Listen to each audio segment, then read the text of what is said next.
ایک جملہ کہنا چاہتا ہوں اور اس کے بعد اپنی گفتگو ختم کروں گا۔ حالات واقعی مشکل ہیں، مشکلات بنائی جا رہی ہیں، CID کو فہرستیں دے دی گئی ہیں، ہمارے گھروں کے دروازوں پر خفیہ نشان لگا دیے گئے ہیں، نمبر لگ چکے ہیں، مجھے پتا ہے، لیکن اگر یہاں کوئی CID کا آدمی ہے تو اسے سن لینا چاہیے کہ جب حق اور باطل آپس میں ہیں تو فتح حق کی ہوتی ہے، باطل کو شکست ملتی ہے۔ ہم وہاں کھڑے ہوں گے انشاءاللہ۔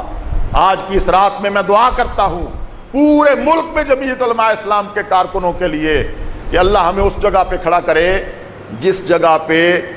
ایک دن پیغمبر دو عالم نے کھڑا ہو کے فیصلہ کیا تھا۔ مولانا حماد مدنی یہ بات سن لیں، پیغمبر دو عالم مکہ میں ہیں، اعلان نبوت ہو گیا ہے، ظلم و ستم کے پہاڑ توڑے گئے ہیں، قبائل مخالف ہو گئے ہیں، اور ایک دن ایسا بھی آیا کہ سارے مکے کے قبیلے ان کے سردار جمع ہو کر حضور کے چچا جناب ابو طالب کے پاس آئے اور کہا کہ ابو طالب بڑی بات آگے نکل گئی، اب اس سے زیادہ ہم برداشت نہیں کر سکتے، یا تو اپنے بھتیجے کو ہمارے سپرد کرو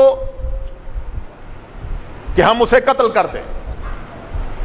یا اپنے بھتیجے کی حمایت کرنا چھوڑ دو تاکہ وہ تنہا رہ جائے، ہم اس کے ساتھ خود نمٹ جائیں گے، اور یا پھر ہم سب کے ساتھ لڑائی کے لیے تیار ہو جاؤ۔ یہ تین باتیں، یا بھتیجا ہمارے سپرد کر دو، یا بھتیجے کی حمایت چھوڑ دو، اور یا پھر ہمارے ساتھ مقابلے کے لیے تیار ہو جاؤ۔ توجہ کرنا، آج کی رات قبولیت کی رات ہے، اللہ ہمیں اس ایمان پر کھڑا رکھے۔ ابو طالب نے بلایا، پیار سے سمجھایا، بھتیجے میں اکیلا سارے عرب کا مقابلہ نہیں کر سکتا،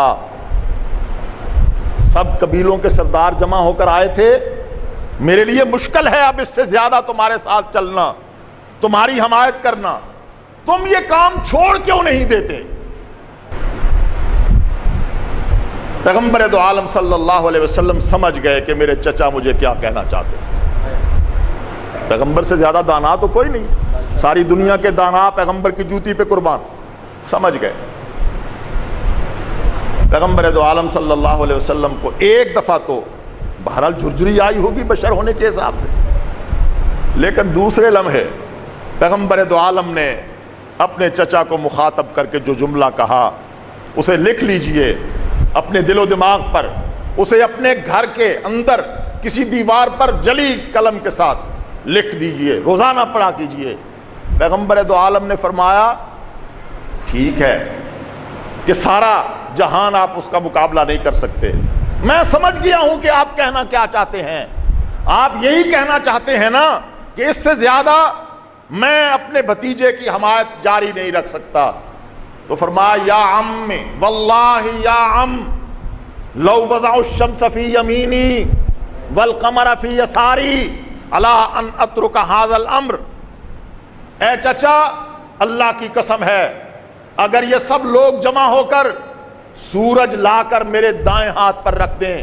اور چاند اتار کر میری بائیں ہتھیلی پر رکھ دیں، الا ان اترک ھذا الامر، اس بنیاد پر کہ میں نبوت چھوڑ دوں، رسالت چھوڑ دوں، اللہ کی توحید کا پیغام دینا چھوڑ دوں، تو اے میرے چچا یا تو اللہ تبارک و تعالی میرے ذریعے اسلام کو سارے دینوں پر غالب کر دے گا، ان یظہرہ اللہ علی امری او اہلکا، یا میں یہ کام کرتا کرتا مارا جاؤں گا، قتل کر دیا جاؤں گا، میرا خون بہہ جائے گا، میری لاش مکہ کی کسی گلی میں پڑی ہوئی ملے گی، مجھے قتل کر دیا جائے گا، واللہ ما ترکتہ، جب تک ان دونوں میں سے کوئی ایک کام نہیں ہو جاتا اس وقت تک میں محمد اللہ کا کام نہیں چھوڑتا۔ یہ کہہ کر پیغمبر دو عالم پلٹ کر واپس چل پڑے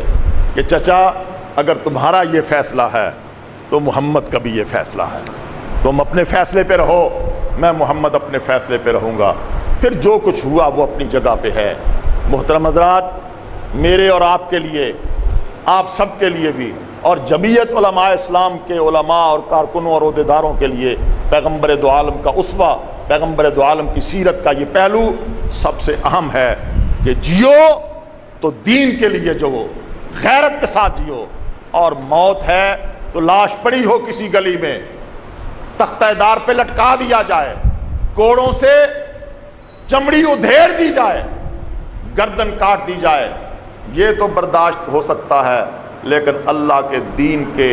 پرچم کو سربلند کرنا اور نفاذ شریعت کا مطالبہ کرنا، اس پہ کوئی سمجھوتا نہیں ہو سکتا۔